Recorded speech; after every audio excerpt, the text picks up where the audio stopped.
It's a special edition of Rewind of the Living Dead because now in theaters, House LLC Lineage, the final chapter in the House series, is out. And of course, we previously spoke about the original House movie on this podcast. And we welcome in our guest, who is the creator, the director, the writer, the everything behind this series. We had him on after House Origins, the Carmichael Manor, and now we're having him on to talk about House LLC Lineage. It is our great pleasure to welcome back the man behind the myth, the man behind the legend, the man behind the series, the man behind House LLC, Stephen Cognetti. Stephen, welcome back to the show. Thank you for doing this. We appreciate it. Yeah, thank you guys so much for having me on and letting me speak with you today about Lineage. But yeah, for better or worse, the person behind Hell House. Well, let's just start there because anytime you put art out in the world, there's going to be a reaction. Sometimes it's good, sometimes it's bad. It's no different than a musician putting out an album. In this case, it's putting out a movie. And I know there was more hype around this one simply because A, it was the first going into theaters, B, it was the first that's not found footage, and C, it was the final chapter in what has been a long running horror saga. So let me just kind of turn the floor to you, to the reaction and kind of your feedback of what you've gotten from this movie. I know there were early screeners out. That's how I saw it. But then, of course, now it's in theaters. So what has the reaction been? And I want to give you kind of the floor here to everything that's been going on over the last, let's just say, 5, 6 days. Yeah. Oh, art is subjective, and is so filmmaking is subjective. Everyone can have their opinion, and I am not. If whoever feels negatively about Lineage, I'm totally fine with that. It doesn't bother me too much because I just feel that's why we have art to begin, why we have movies. People can debate them, have their own opinions on them. So it's been kind of a little bit of a roller coaster of a week of not dealing with, but just reading so many different reactions and people liking it and not liking it for so many different reasons, not just like one reason. It's just been such a variety of different things. And don't get me wrong. I mean, there are some negative reactions out there that yeah, sting. Obviously, I'm a filmmaker. I'm not immune to just like nothing, and not everything just bounces off me. But some of it was a little. It made me feel disappointed, I guess. But I expect that, and that's everybody has their opinions on films, and I would never expect I would go into any project where it's going to be just 100% well received. I know there's always going to be people that have opinions negatively or not, and I'm fine. I'm totally fine with that. So people have been reaching out to me and saying like what and telling me what didn't work for them, and I encourage that. I'm never say like don't shoot me messages with stuff like that. I always encourage that. I would like to know what you think, what worked for you, what didn't work for you, and stuff like that. So I've been it's been a lot. I think more because I think it's because it is theatrically a theatrical release, bigger audience this time. So I think the reaction's just been bigger and just like a little bit more of like a wave than normal. Stephen, I'd like to go back to the last time we talked. And the last time we talked, we talked about the potential for a sequel, and you hadn't announced Lineage yet, Right. and we were curious about what the next step was. And clearly, some things were in place because even then, you said, "Yeah, if we're doing another one, it's not going to be found footage." You said that long ago, so we Yeah. were prepared for that. This podcast was certainly prepared for that. I'm most curious is what was your plan going in for, was it always the plan that this was going to be like the final chapter that Steven is telling? Because I doubt any horror franchise truly dies. It's just sort of like the comic book world, like nothing will truly die. Stephen, was the plan in place in your head where you were like, this is how I'm going to close this my chapter of Hell House LLC? Uh, yeah, and that's the thing. I don't think I ever looked at it as closing the chapter. I never thought of it as like a finale in terms of like where everything's going to be answered. I looked at this as just the next film, and I called it the last film because it is going to be the last film that I'm making, and whether or not if it ever gets revived another, I don't know that answer, but I never meant it to be perceived as a finale in a way where like the whole Abaddon story is going to be tied up in this very final chapter. It is, for me, it was always just the next chapter that's being told.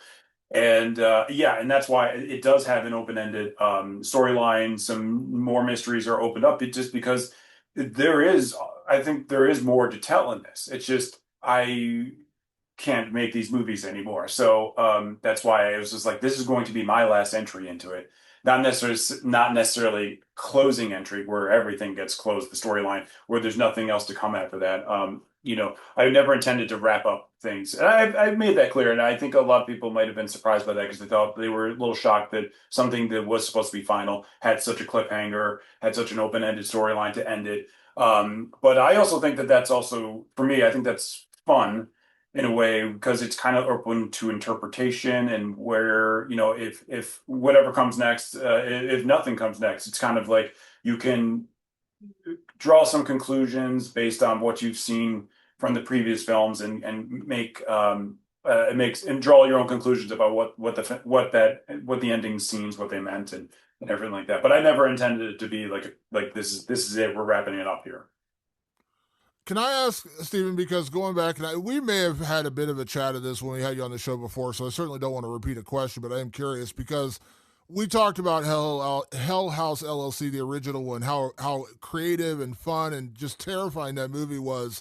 And then, like, it spawned this universe. Like, now you had the three films in the Abaddon, and when you get to Carmichael Manor, like, I'll be honest, when it was coming out and I said, Hell House LLC Origins, but it's not in the Abaddon. I was like, how's this going to work? And then that film ended up being, and I mean this as a compliment, like the most terrifying film since the first one. Like it was the scariest of the films. Like it really got me off guard.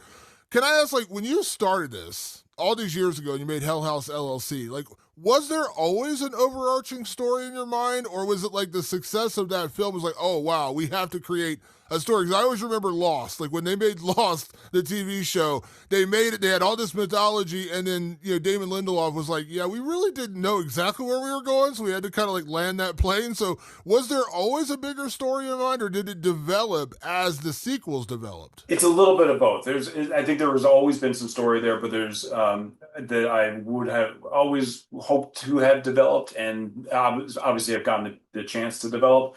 But at the same time, it wasn't like I didn't write the original to knowing that there was going to be, four subsequent films after that. It was no, and I can't say that every plot line that has developed there were always there.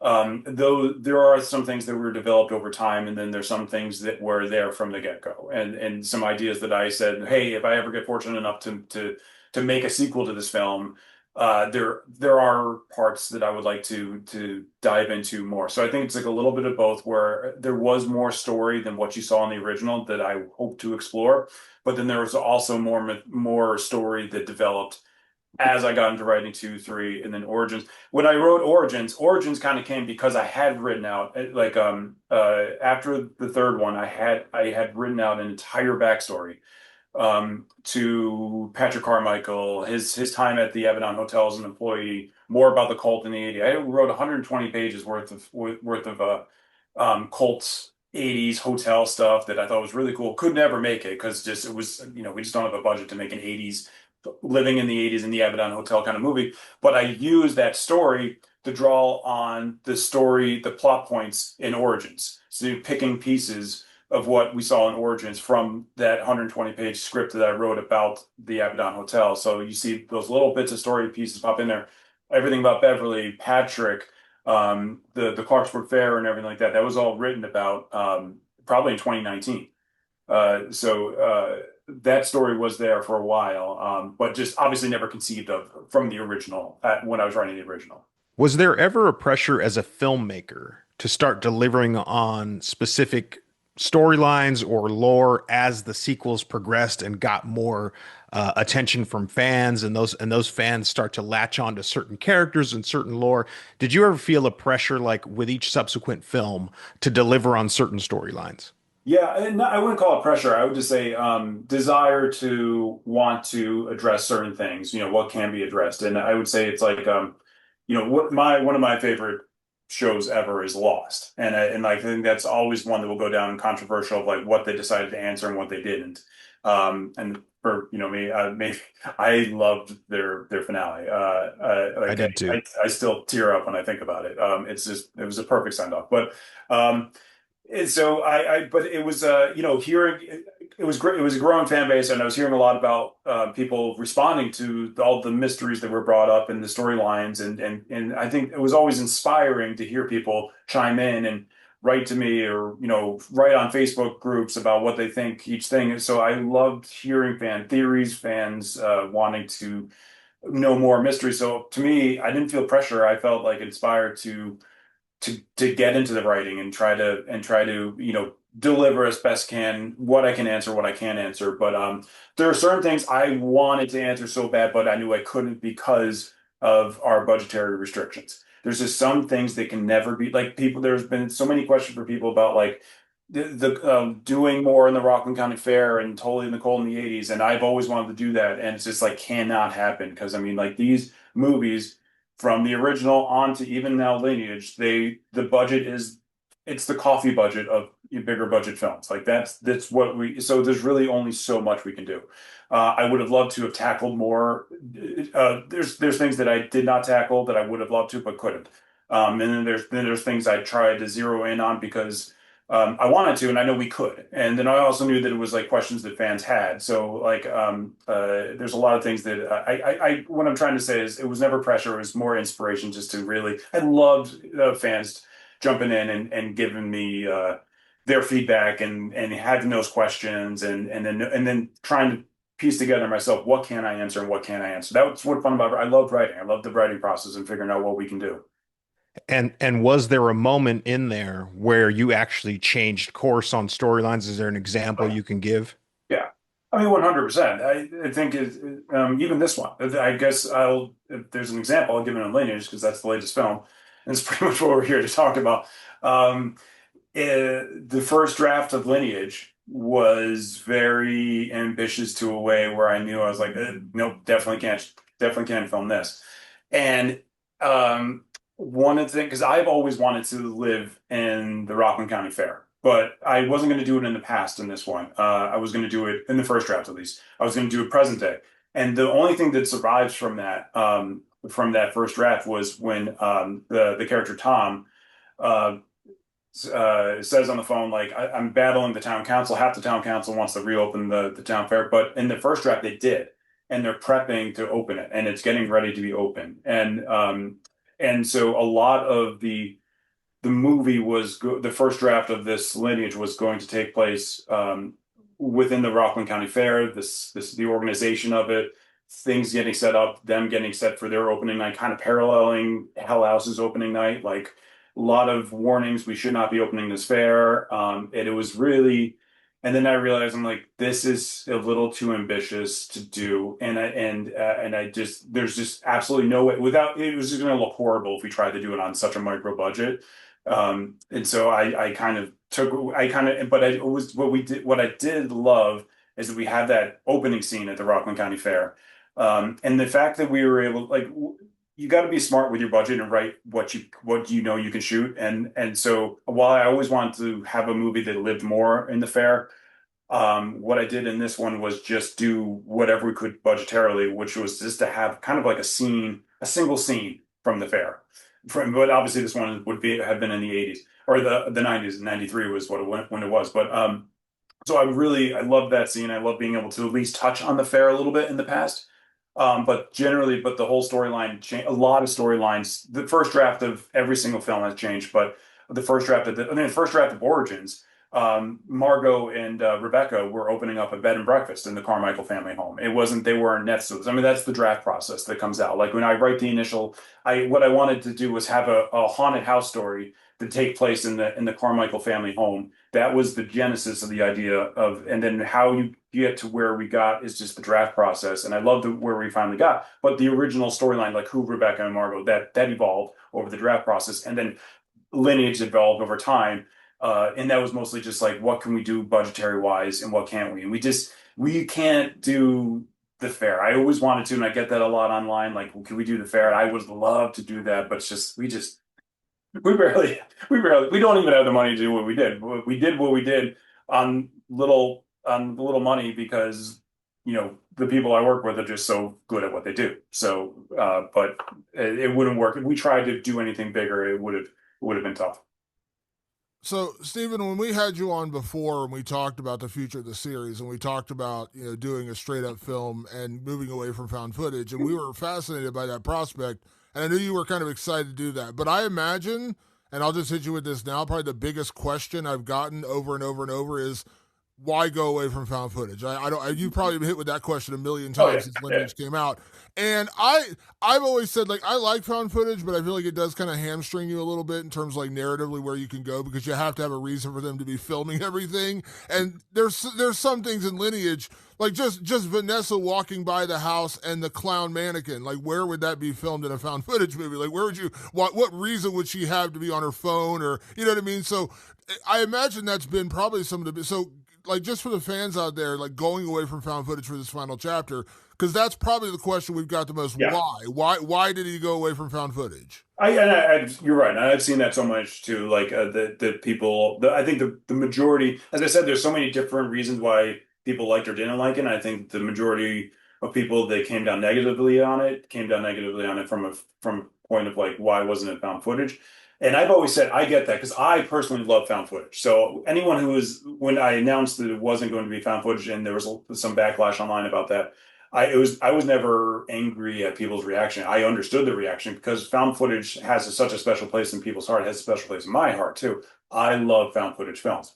So people feel passionately about that. So I get why there was an anger towards the moving away from that, because a lot of people discovered Hell House just because they wanted to see a found footage film. They came to it because it was found footage. So that being said, understood.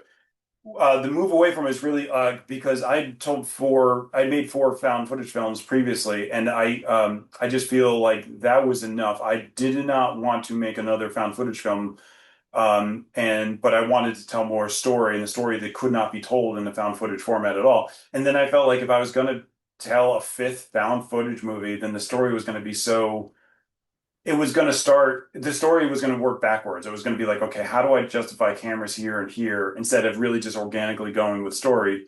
And so it was kind of, I did not want to write that story. And it was going to be a story that was dictated by why is someone filming this and for what purpose? And that was how the story would unfold. And then I don't think it would have been good for a film. And also my heart wouldn't have been in it because I just didn't want to make another found footage film. So I think if it was either found footage film or nothing, there probably would have been no fifth Hell House because I was done telling a story that way. But for so many, there's a million reasons why this switched, but that was just one of them. Is like my heart was not in trying to force it with found footage again, force that like this person's holding a camera because of XYZ. But that's not to say that like I think original concepts in found footage are great. I think found footage four or five, five times in a row gets repetitive. Found footage is still being done brilliantly as an original concept, but when you get to a fifth film, it's not original and it's repetitive, and I just think like then I would just be redoing scares too, just like the same kind of stick scare. So for so many reasons, I was just like, if I'm gonna do a fifth one, it's just I'm not into it as a found footage creatively from the writing standpoint and also from just the filmmaking standpoint as well. Yeah, I think fans, they get so excited about what it is, they don't think about how it is executed. And And I as get much that. as Yeah. yeah, as much as you love found footage, like it would have completely taken away from the story that you were trying to tell. Mhm. And that's actually my next question kind of rolls right into that, which is with Lineage, what was your goal in terms of telling the story? We bring in the main character actually is from Lake of Fire. Mhm. So where did all that intention start in terms of this was the story I wanted to tell? Yeah, I wanted to answer certain questions, but get there in a fun and different way. And I just wanted to show Hell House in a completely different way, tell a different story, and not just I just think that for me, filmmaking, I think repetition just is really just is it's a creative killer, and it just sucks the fun out of it. So I wanted to just write a new story, but answer questions. And I know one of the criticism is that maybe I spent too much time answering questions. I get that. And so maybe I didn't have to do that. But a lot of it, a lot of that had to do with budget because we couldn't show certain things. So it had to come out in like in dialogue, which is like, that's the no when it comes to writing is show don't tell, and that's great when you have a budget, but when you don't, then ends up you have to tell some stuff. So there's things that happen like that in the story though. I've had a lot of pieces in this film that are in this film have been in my head for so long, and I was trying to get them out in a way that made sense for our budget, also made sense narratively for shooting this narratively and not found footage. I had a lot of fun writing this film, and I just wanted to uh, show scares in a different way than what we've seen in the previous Hell Houses as well. But yeah, Vanessa being a part of this has been in my head for a while. And spoiler, if I can mention, like Mitchell, I've had this conclusion or this angle with Mitchell has been in my head since at least 2019, 18, right around, like right soon after I wrote Lake of Fire. I always knew I wanted to bring Mitchell in this way, and I knew what his role was going to be, but I just didn't know how to bring it in. And I think non-found footage worked better at bringing in this storyline and wrapping up that storyline. It wasn't going to work. If revealing Mitchell through found footage just seems like that would be forced. But yeah, I don't know if that answers your question or not, but I tried my best. Can I ask Stephen, like, this is your story, but when you get to Lineage, in a way, like you said, this is your final story. It doesn't necessarily mean this is the final Hell House we'll ever see. There's other, maybe there's a world where somebody else does a Hell House, just like other people did Nightmare on Elm Street Beyond Wes Craven. But I'm curious, like, because when you start the series and we get the lore of the cult and the Andrew Tully of it all, and then you get to Carmichael Manor, we learn so much more about the Carmichael family and their involvement with the Abaddon. And I remember you talking about, like, moving away from the Abaddon, like, we burned it down, we can't go back to the Abaddon. But like, even that, like, that initial reaction, people are like, why are you going away from the Abaddon? Like, you're going to Carmichael Manor. So can I ask, like, story wise, going into Lineage, like, balancing that? Because I know, like, there's still that interest in, like, the Andrew Tully and the cult, and then you got the Carmichael, like, that conclusion going into that. So, like, was it tough balancing that story, because there is so much lore out there? Oh yeah, 100. It's so tough, and that's the part of the writing process is you're just juggling all of this and wondering what can we do? What can we put on the screen? What can we not only just afford to put on the screen, but like what should we put on the screen? And so so yeah, it's a juggling process. But it's a long process. I think the writing process, it takes months to finally get the script that's ready to shoot though. But yeah, I don't know. Can you? I'm not sure. I don't think I'm answering your question completely right. Can you try that on me again? Just like balancing, like, in terms of, like, where you wanted the story to go, because like I said, like, one of the things I've seen a lot of people say is, like, we wanted more Andrew Tully, we wanted more of the cult. Oh, okay, I see. And obviously switching into, like, the Carmichael and, like, obviously the car accident, like, that became a big focal point in Lineage, which I understand that, but like, was it a balancing act? Just like, where do I want to land the plane without, like, with giving a satisfying conclusion to your story, but also, like, I'm sure that's like, we wanted more Andrew Tully, we wanted more cult, we wanted, so it's like there's the balancing act, and then obviously once you introduce the Carmichael family, that's a whole other level of story this year. I think that there was always a desire to go back to Tully and the cult and do that. We always had the desire. Me and my producer Joe Bandelli had always wanted to make something called the Abaddon tapes. We never obviously got the chance to do that, but that was going to be our exploration into the cult into the 80s. But there was really I wrote there's a scene that I do love that was in my original 120 pages that I wrote on the cult in the 80s that I loved, and I did put into a draft of Lineage, and it was when Andrew Tully meets Thomas at the Rockland County Fair, and when he was on why he was on the run and all that, and they meet, and I think there's that scene. I wrote this, and I really loved it. And I really think it was going to be give a lot of backstory, like a cool scene of like this meeting and how the cult took place and how it formed. And I tried to fit it into Lineage, and I realized just was not going to work. It just was not going to fit in. It was just, we had no time to shoot it. We had 14 days.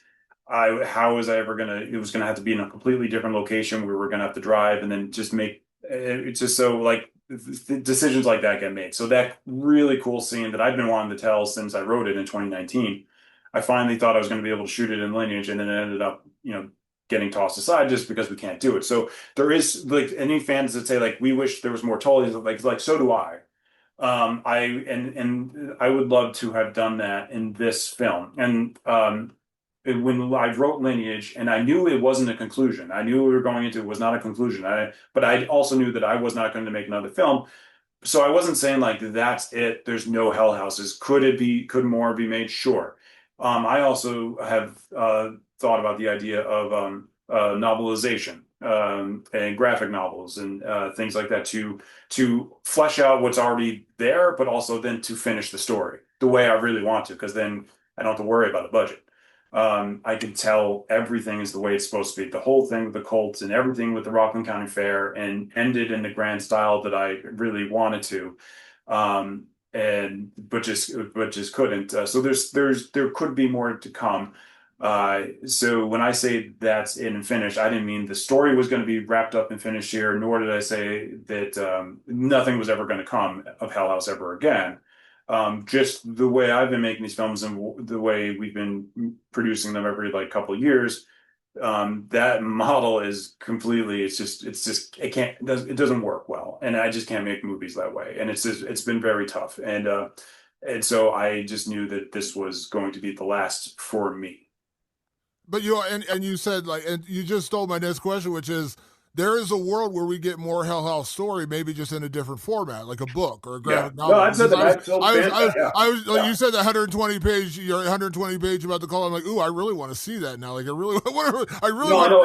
I know, me too. And I loved the 120 pages. I tried to sprinkle in a little bit, like the little tips of icebergs that are sprinkled in Lineage and Origins is Origins more specific. Like there's ton beneath the surface on those icebergs, and there's so much there.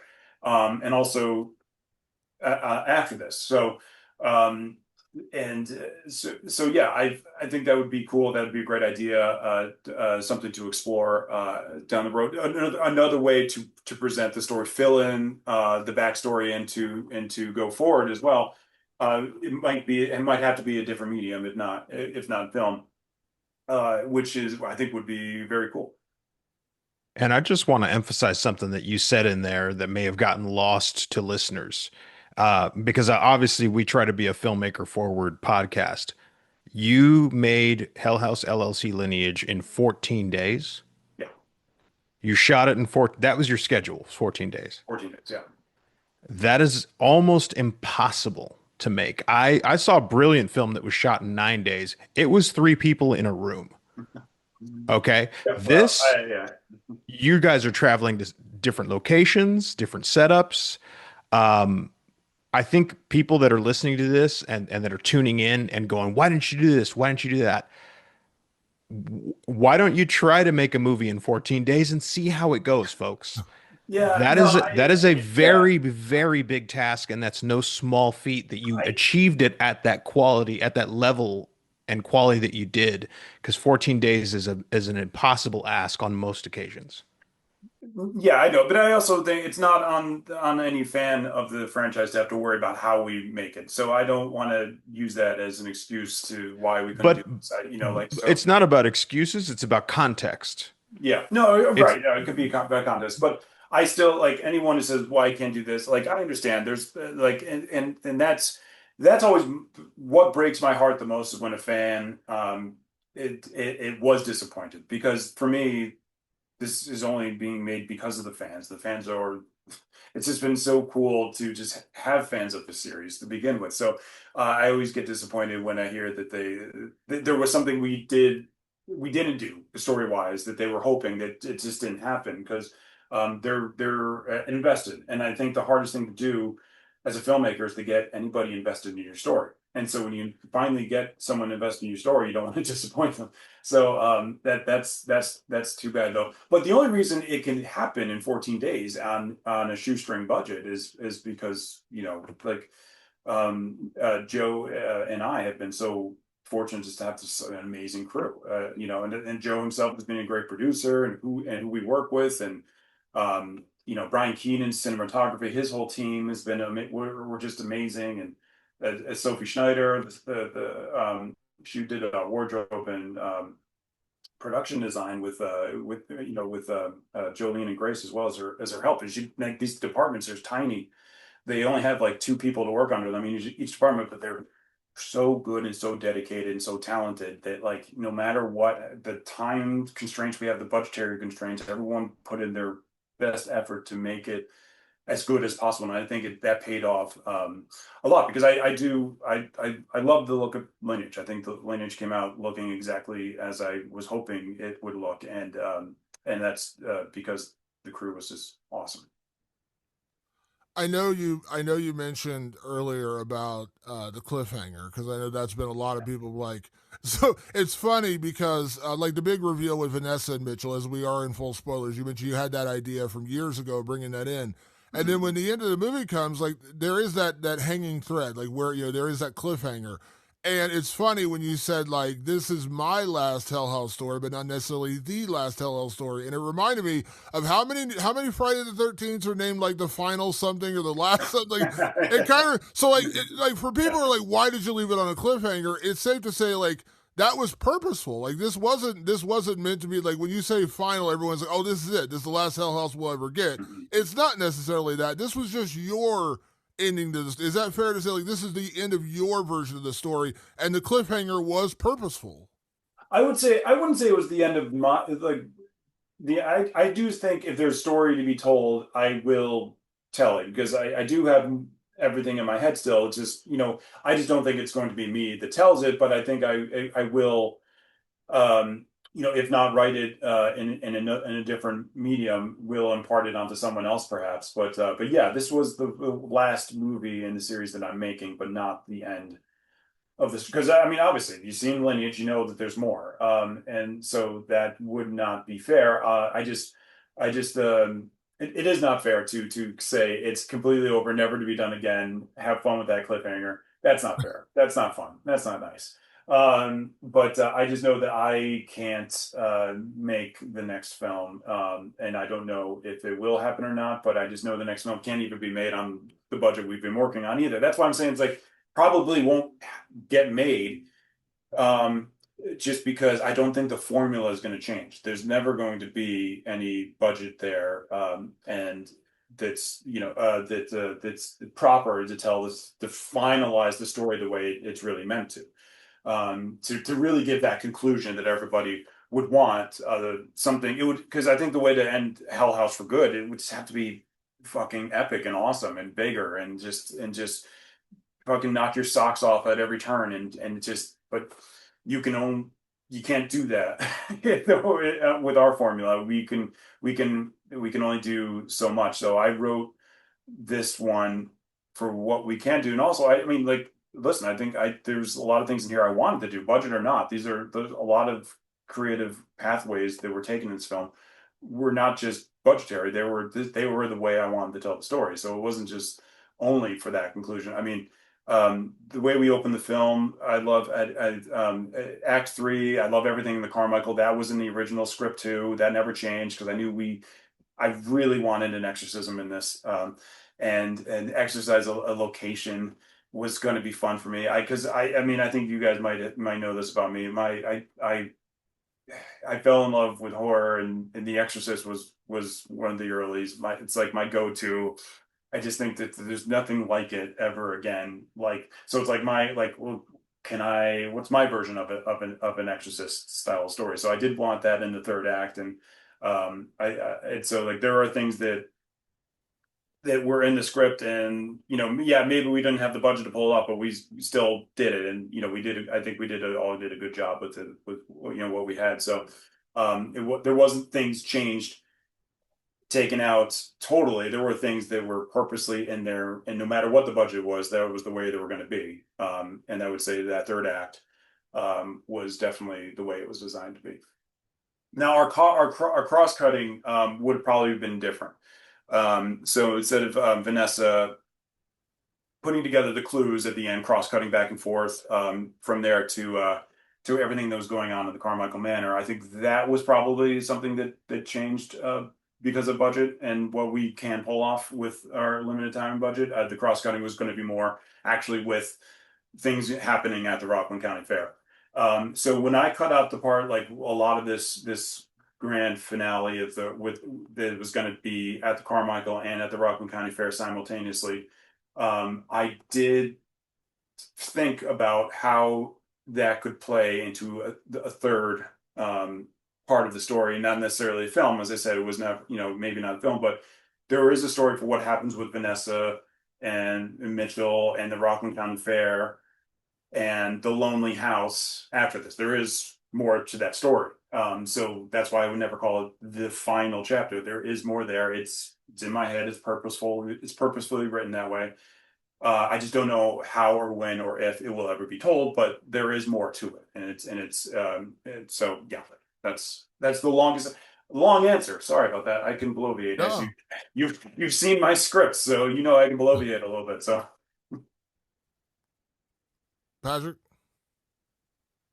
No, I'm looking at fan questions. So Yeah, why don't we throw out a few of those because I was actually that's like literally where I was going. It's like you read my mind. We did get a lot of fan questions. We put it out there, and you know what? I think this shows the passion of this series. We put out a message 3 hours ago, and we got like 100 some odd comments. I mean, that says a lot about the people's passion for this series for a very small period of time to get that many questions. So Patrick, we a lot of questions we've answered just during our normal questions, but I did yeah, want to get some fan questions in here. So yeah, Patrick, of course. I'll kind of turn it to you.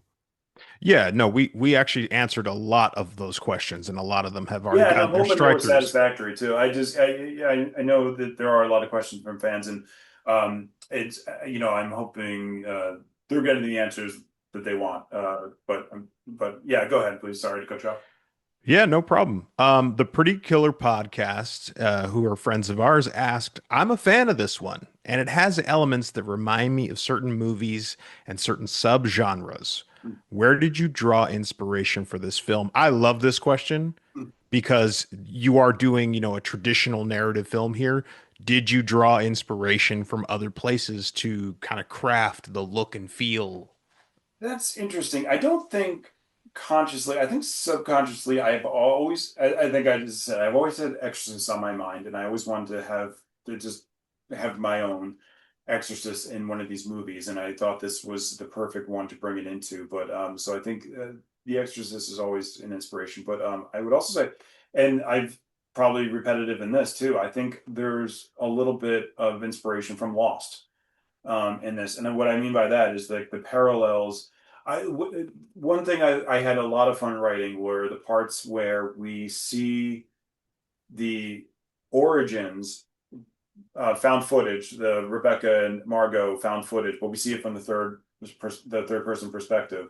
We see the found footage from that different perspective through Vanessa's eyes, and I loved that little peek kind of behind the curtain, like seeing the found footage from a different perspective. I thought that was like something a lot of fun to write, something I really was enjoying exploring, and I really was excited to bring to the screen.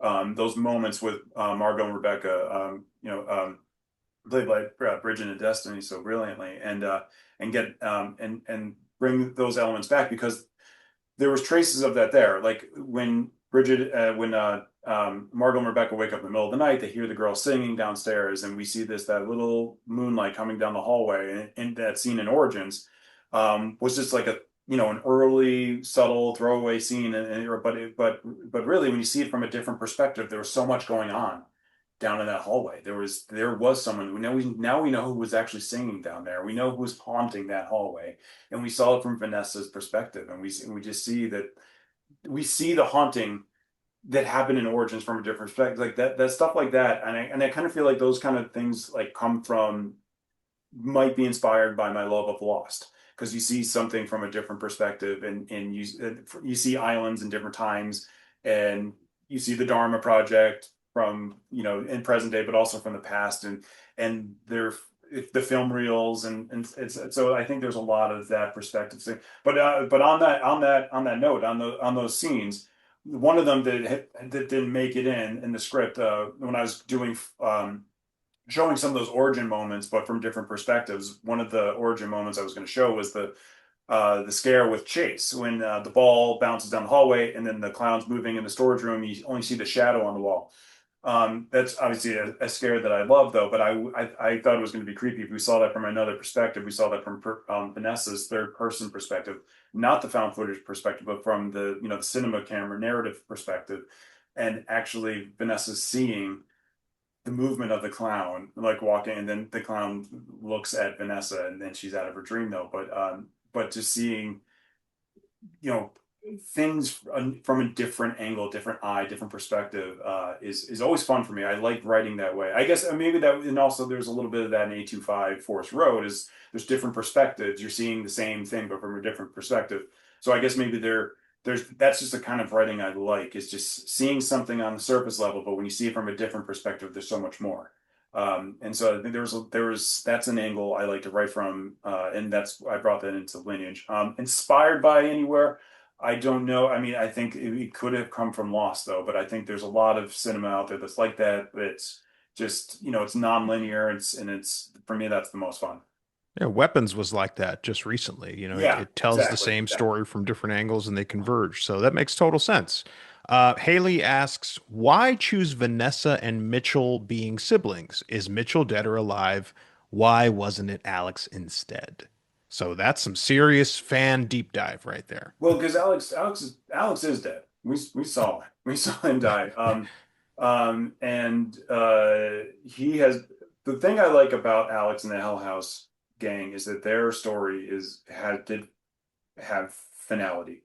Um, they they had their lost moment, so to speak. They moved on to the afterlife together, and I always think that they're in whatever version of heaven it is, they're at the bar right now, hanging out and having drinks together. And but they have moved on, and that their storyline was over. Now, also, when I was writing prequels and I was writing stuff about the cult in the '80s and everything like that, there were still things involved with Hell House. I was going to write how I did write some scenes. I actually have some art made about it, about when Hell House had their haunt in Queens, New York, before they moved out there, and I had some brilliant concept art made for that too, and some storylines that dealt of that. So if there was ever more to go with Hell House, I would tell that in the prequel stuff, and how that kind of ties to, and how did Alex eventually did go out, when he did go out to the Avedana Hotel and met Tully. We see that a little bit in two, but how did that all happen to begin with? How did the Queen's haunt go, and who did they meet there? Their storylines there, but Alex is dead. Vanessa is not, and surprisingly, like the Lake of Fire is like one of the only films where they don't just all die at the end. Like one and two, like everyone's dead. But obviously, except for one person. So yes, Mitchell is alive. The question is what he's been doing, why has he been doing it, and where does it go from there? That's the question. That's what I wanted to present to the audience at the end when they finish it. I want them to ask those questions. Well, if he's alive, where the hell has he been, and why is he doing that, and where is this going? So yeah. And Mike added to that. So and it sounds like that's kind of what you're saying right there, is there is a possibility for more movies that could explore Mitchell and Vanessa's Yeah, dynamic. and I mean, I do have that story in my head. So that's I know where this is going, and it involves the lonely house, and it Tully's, what I call the lonely house is Tully's childhood home. And that was, I mean, another inspiration while writing this whole thing. I put that poem by Frost in the movie, and I had it in a teaser probably like a year ago.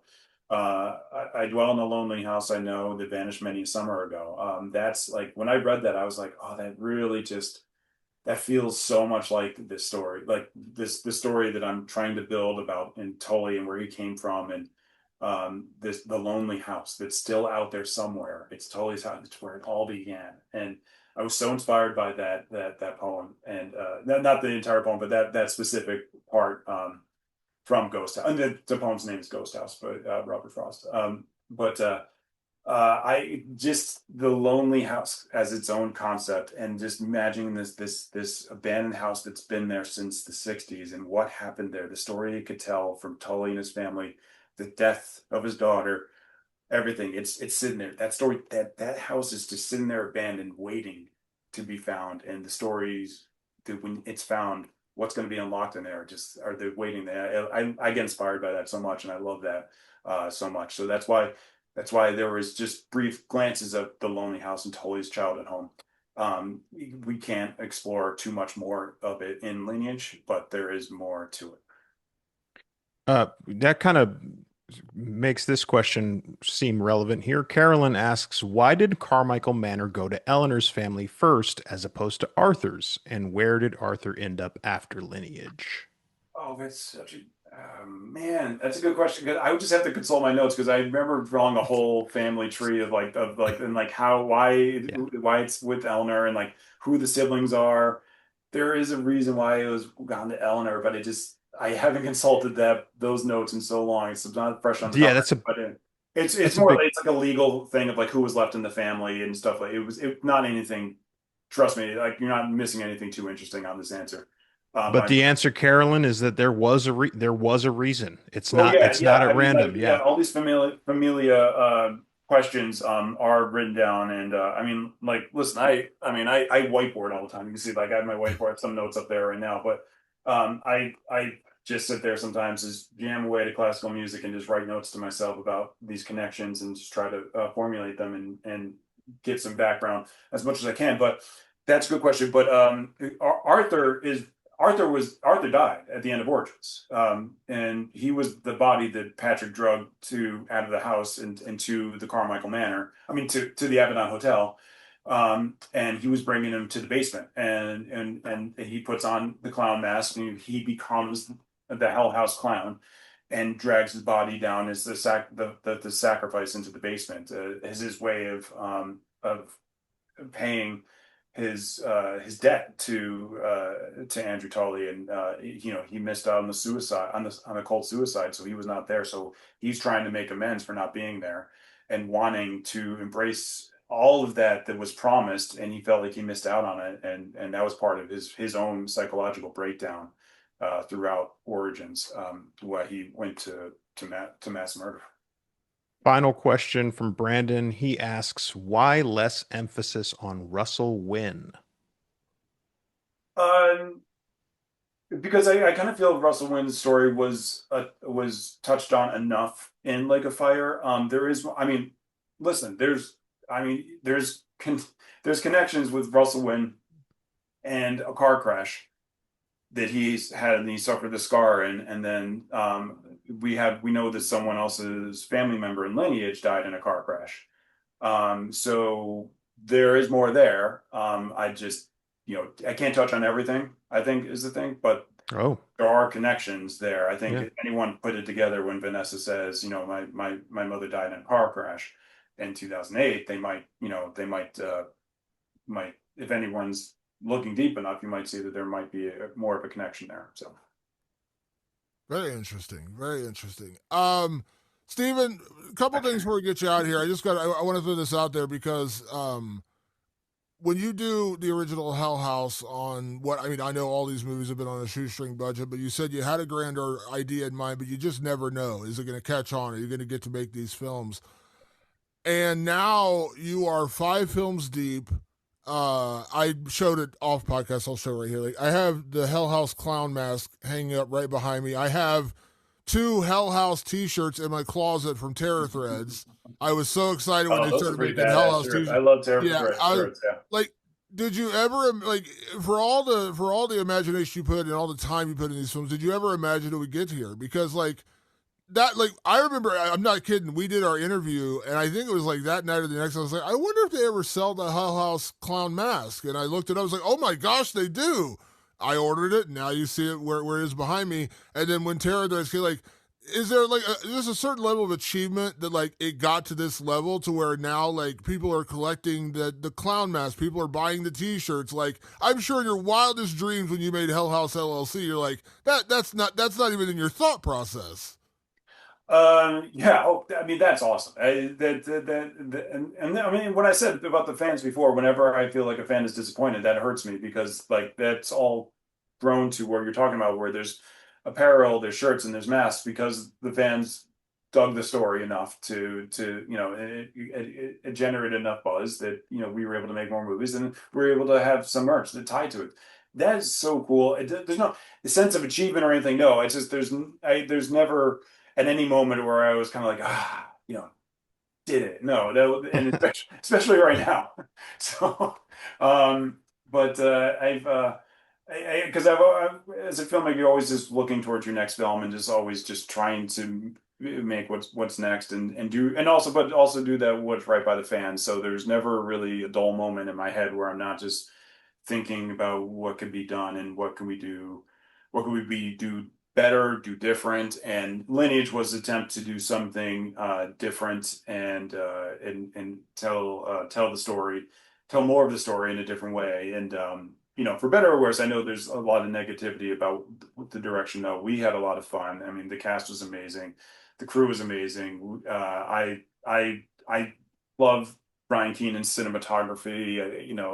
Carl's score, Michael's production, sound design was just brilliant. Everything that Elizabeth as our lead Sierra, Mike Sutton as like, there's just so much I just love about this film that no matter negativity, I'm just so proud of what everyone did on it, and I had so much fun making it. Looking back on everything that you've done, you've accomplished so much in what feels like a short amount of time. Do you have advice for up and coming filmmakers that are getting into horror now that you can look back on X amount of films and advise those people going forward? Um, yeah, I mean, well, I think when it comes to writing, it's hard when you're making low budget horror. There's a lot of it now because there's YouTube and there's Tubi. There's just so many places to go.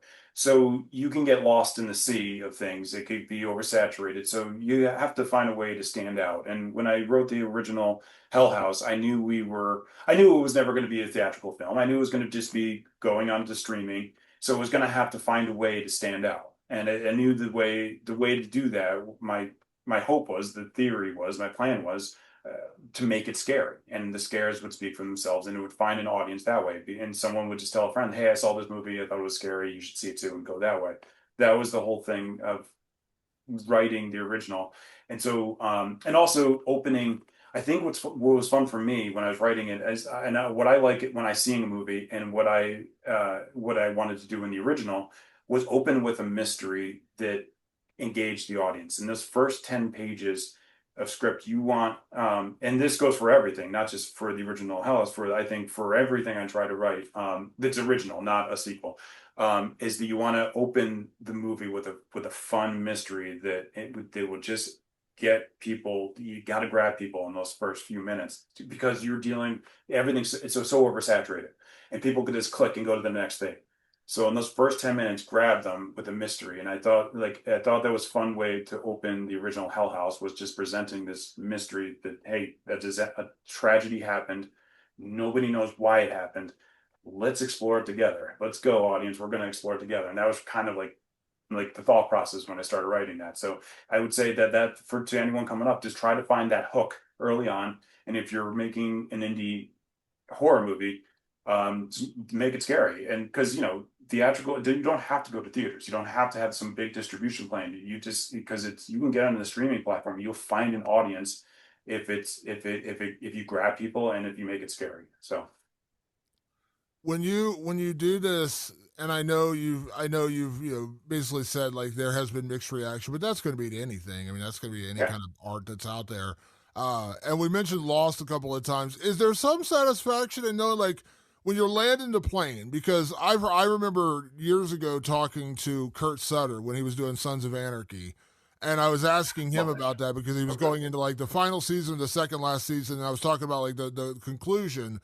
And he just said, like, there's just so much pressure on that because it builds up. People love these characters, people love these stories, and you're just like, you can't think too much about it because you'll drive yourself nuts. Like, I got to do this, I got to give a satisfying conclusion to this. Is there any party that find like there is some satisfaction, like you said, the Lost ending? Like, I love the ending of Lost. I think it's brilliant. It's one of my favorite television show endings of all time. I cried like a baby at that episode. Yeah. But is there some satisfaction, like you can't, like you made your film, you made the story you wanted to tell, and yes, you wish there was elements you could have gone to the Rockland Fair and done some flashbacks, but I mean, the fact that like, because there's no world, like even if you answered every question and gave just a total like nail in the coffin ending, people are going to complain about that. So like, is there some satisfaction? Like you can't go too heavy into fan service and try to please everybody. Yeah, and I, my goodness, I can't imagine the pressure of having like such a big audience as a Lost or as you said, Sons of Anarchy, and one of my favorite shows, Breaking Bad, and it's your last season, your finale, and you have to nail, and the pressure they must feel, because we're not that big or anything, so I don't think, as I said, it was never any pressure. It was more fun and inspiring always answering this though, but I think all those brilliant writers on those shows, I think they all did a great job. They did it their way, and they landed their planes, and and so I'm inspired by them for sure, because that was great writing, and as we talk about Lost, that was just that was an homage to the fans and to the characters, because Lost was always about the characters, and it's like, why end it any other way? It's you just spend the whole thing just trying to answer mysteries, but no, they kept it about the characters and giving them great send-offs. So yeah, I'm always inspired by people who on the bigger level have done it in an amazing way. They inspire me all the time. But for me, I just wanted to, I was making, listen, when I wrote Lineage, when I was finished writing it and we went into production, there was really actually no plans at all for theatrical distribution. So really, this movie was written to be for the fans, which is a small segment of the horror audience, and to be a streaming movie. So I think some of that is the fact that maybe some of the backlash comes from the fact that it is theatrical. It went wider and went to a bigger audience, and it wasn't really ever written to be that way. So I think that plays a little bit into it. But as I said, there's a million different reasons for good and bad reactions that I'm seeing, though, and you can never address everything. But I just, as I said, I absolutely love everything that we did on this film, and the cast. I just wish I could just tell you guys how much fun it was to work with all these people, to show you like how brilliant they were. When the cameras were down, we were just having fun together. It's just such a good group behind the camera and in front of the camera. Everyone was just amazing to work with, and such a great experience that. And I'm just so happy for them to have the opportunity to see themselves on their work pay off, and see themselves on the big screen. Even though that was never the plan, we were never thinking like this is theatrical. I think if I had known from the beginning, there probably would be a lot of things I would have rewritten differently, and especially in the second act, that I think would have played better for a theatrical audience. But once we found that out, it was too late to go back, and we made the film that we made, so I was fine with that. Last thing, and unless you have something else, Patty, I want to close out on this. It's funny, we did the interview for Carmichael Manor, and we talked about the potential of doing another film, and you said you had an idea, you just weren't sure it was going to get made. Obviously, it did get made. In the middle of all this, I started seeing advertisements for 825 Forest Road, and I was like, hold on now. It's like, this is in the middle of this. I didn't know Stephen had another movie, so I was almost going to reach out to you at that point and be like, do you want to talk about that movie? So everyone's going to ask the question. You are personally, in terms of you're making House LLC movies, you are moving on, not necessarily with the mythology. There could be a book, there could be a graphic novel maybe in the future, but can I ask, like, what is next? Like, do you have your next idea? Because when I saw your last movie, I was like, I didn't see this coming. I thought Hell House was going to be like the next thing, and then you would do something like 825 Forest Road. You did it in the middle of all this, which I think is pretty amazing. So do you have already like an idea, like what is next for you? Yeah, no, I have a script that I absolutely in love with, and I love I just want to get back to original stuff. The sequel business is tough. Um, it's hard to, as you said, for every reason you can't please everybody. There's always going to be a certain expectation of what a sequel should be. And so that's why I always like going back to original stuff. And I think there's a reason, something into that why Origins works, because it is kind of its own new movie. And just like Hell House, so the original. So I can't wait to get back into original works and not worrying about answering questions and having that play into the writing too much. I have this script that we're in the process of trying to get off the ground right now. That is just it's 90 minutes just of terror, and I have a grin on my face because it's so scary and I love it. I'm in love with the script. I just can't wait to make it. When we will make it, I do not know. But I cannot wait. And so yeah, I do have something teed up and ready to go. I just don't know the details of when we're going into production. Well, I can't wait to see what you do. Like I said, I think it's going to be very exciting. And of course, you're going to come back to the podcast to tell us all about it when it's coming out, right? Like that's the plan, to come back and see us for that one? 1000%. Go ahead, Patrick. Sorry.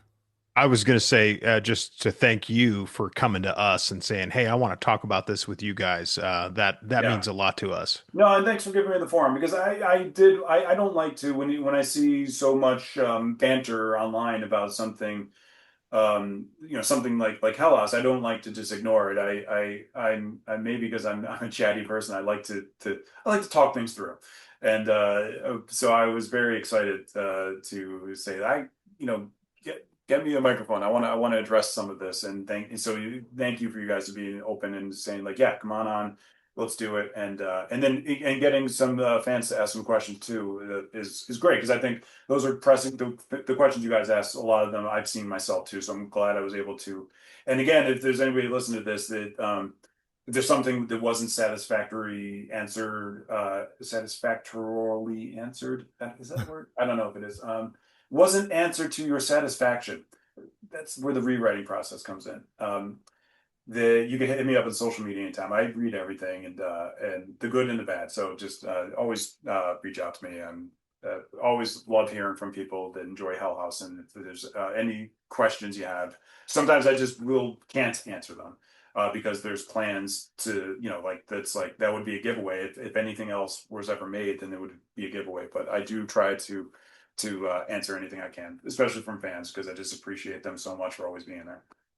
Well, Stephen, seriously, thank you for choosing us to do this. We really appreciate it. It's kind of funny, when I reached out to you originally, if you notice, we didn't do a full episode around Lineage because I really wanted our full episode on Lineage to be you. I wanted you to come on and talk to us about it. And as I said, there's certain series you kind of get a little close to, so it's hard to even have almost hard to be objective about it, because you do love it so much. Like I said, I have the freaking Hell House mask behind me. I have t-shirts, so I love this series. So that was my entire plan around Lineage, was to have you on. So thank you for doing this. I really do appreciate it. I can't wait to see what you do next. And like I said, I mean, this is an achievement, man. You made 5 movies telling one story. It's incredible that it branched out to this. And I've said it a million times. Like, when people always ask me about my scariest movies ever, I was like, my first experience sitting down to watch Hell House is literally one of the only times in the last decade I can tell you that it literally scared the piss out of me when I watched that first movie. So thank you for creating this series, and I can't wait to see what you do next. And seriously, thank you for choosing us to do this. We really do appreciate it, and we will absolutely have you back on and talk about whatever you're doing next. Awesome. Thank you, guys. Thank you so much for letting me come on. Absolutely. Thanks, David.